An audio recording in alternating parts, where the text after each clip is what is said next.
بسم اللہ الرحمن الرحیم۔ آخر 3 ماہ ذوالحج سن 60 ہجری بروز 2 شنبہ حضرت امام حسین رضی اللہ تعالیٰ عنہ مکہ سے مہا اہل و خاندان روانہ ہوئے۔ اس تاریخ یعنی بروز 2 شنبہ بتاریخ 3 ذوالحج کوفہ میں مسلم بن عقیل قتل کیے گئے۔ حسین رضی اللہ تعالیٰ عنہ جب مکہ سے روانہ ہونے لگے تو عمرو بن سعد بن العاص اور بعض دوسرے اہل مکہ نے آ کر ان کو روکنا چاہا اور کہا کہ اگر آپ ویسے نہیں مانتے تو ہم آپ کو زبردستی روکیں گے اور آپ کا مقابلہ کریں گے۔ حسین رضی اللہ تعالیٰ عنہ نے کہا کہ جو کچھ تم سے ہو سکے کر گزرو اور لڑائی کا ارمان بھی نکال لو۔ یہ سن کر سب لوگ ان کے سامنے سے ہٹ گئے اور وہ روانہ ہوئے۔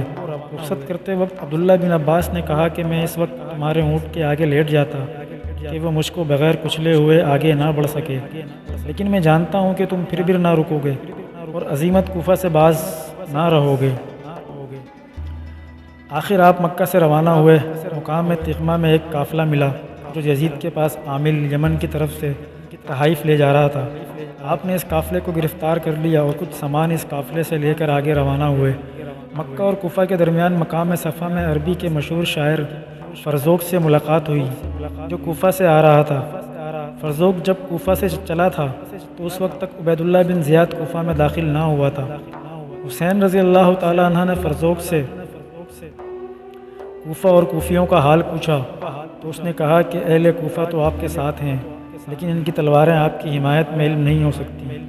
کچھ دور آگے بڑھے تھے کہ عبداللہ بن جعفر کا خط جو انہوں نے مدینہ سے اپنے بیٹوں اون اور محمد کے ہاتھ روانہ کیا تھا پہنچا۔ عبداللہ بن جعفر نے لکھا تھا کہ میں آپ کو اللہ کا واسطہ دے کر عرض کرتا ہوں کہ کوفے کے ارادے سے باز رہیے اور مدینے میں آ جائیے۔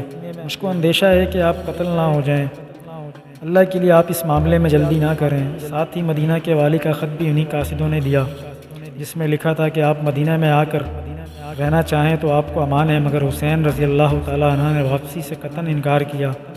محمد اور اون کو بھی اپنے ہمراہ لے لیا اور اپنے دلیل راہ سے جو بصرہ کا ایک شخص تھا کہا کہ جس قدر جلد ممکن ہو ہم کو کوفہ میں پہنچاؤ تاکہ ہم عبید اللہ بن زیاد کے پہنچنے سے پہلے کوفہ میں داخل ہو جائیں، وہاں لوگ ہمارے سخت منتظر ہوں گے۔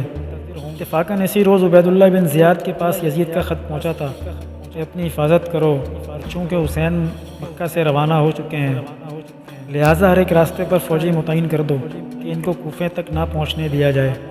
حسین رضی اللہ تعالیٰ عنہ اپنے دل میں یہ خیال کرتے ہوئے جا رہے تھے کہ مسلم بن عقیل کے ہاتھ پر ہر روز لوگ بیعت کرتے ہوں گے اور اب جماعت بہت زیادہ ہو چکی ہوگی، لیکن کوفہ میں عبید اللہ بن زیاد ان کی گرفتاری یا قتل کے لیے فوجیں نامزد کر رہا تھا، اور چند منزلیں طے کرنے کے بعد عبداللہ بن متی سے ملاقات ہوئی۔ انہوں نے حضرت حسین رضی اللہ تعالیٰ عنہ کے ارادے سے واقف ہو کر نہایت اصرار کے ساتھ روکا اور مکہ کی طرف واپس چلنے کے لیے قسمیں دلائیں۔ پھر ان کو سمجھایا کہ آپ عراقیوں کی فریب میں نہ آئیں، اگر آپ بنو امیہ سے خلافت چھیننے کی کوشش کریں گے تو وہ آپ کو ضرور قتل کر دیں گے، اور ہر ایک ہاشمی، ہر ایک عرب اور ہر ایک مسلمان کے قتل پر دلیر ہو جائیں گے۔ آپ اپنے آپ کو ہلاکت میں ڈال کر اسلام میں عرب اور قریش کی حرمت کو نہ مٹائیں۔ اگر حسین رضی اللہ تعالیٰ عنہ پر ان کی بات کا کوئی اثر نہ ہوا اور وہ بدستور کوفہ کی جانب گرم سفر رہے۔ مقام عاجر سے آپ نے قیس بن مسہر کے ہاتھ اہل کوفہ کے پاس ایک خط بھیجا کہ ہم قریب پہنچ گئے ہیں، ہمارے منتظر رہو۔ قیس قادسیہ میں پہنچے تھے کہ لشکر ابن زیاد کے ہاتھ میں گرفتار ہو گئے۔ ابن زیاد کے روبرو ماہ خط پیش کیے گئے۔ اس نے کسرہ عمارت سے چھت پر چڑھا کر اوپر سے گروا دیا اور قیس گرتے ہی فوت ہو گئے۔ پھر اگلی منزل سے اپنے رضائی بھائی عبداللہ بن یکتر کو اسی طرح خط دے کر بھیجا، وہ بھی اسی طرح گرفتار ہو کر اسی طرح کسرہ عمارت سے گرا کر قتل کیے گئے۔ یہ قافلہ جب مقام صلبہ میں پہنچا تو معلوم ہوا کہ مسلم بن عقیل کوفہ میں قتل کر دیے گئے ہیں، اور اب کوئی متنفس کوفہ میں حسین رضی اللہ تعالیٰ عنہ کا حمایتی نہیں ہے۔ اس خبر کے سننے سے تمام قافلے پر مایوسی چھا گئی اور واپسی کا ارادہ ہوا، کیونکہ کوفہ کی جانب جانے میں قوی احتمال تھا کہ جو سلوک مسلم کے ساتھ ہوا ہے وہی اس قافلے کے ساتھ ہوگا۔ یہ سن کر مسلم بن عقیل کے بیٹوں نے کہا کہ ہم کو ہرگز واپس نہیں ہونا چاہیے، اب تو ہم مسلم کا قصاص لیں گے ورنہ انہی کی طرح جان دے دیں گے۔ دوسرے یہ کہ حسین بن علی مسلم بن عقیل کی طرح نہیں ہیں، ان کو جب کوفہ والے دیکھیں گے تو ضرور ان کے شریک حال ہو جائیں گے اور ابن زیاد کو گرفتار کر لیں گے۔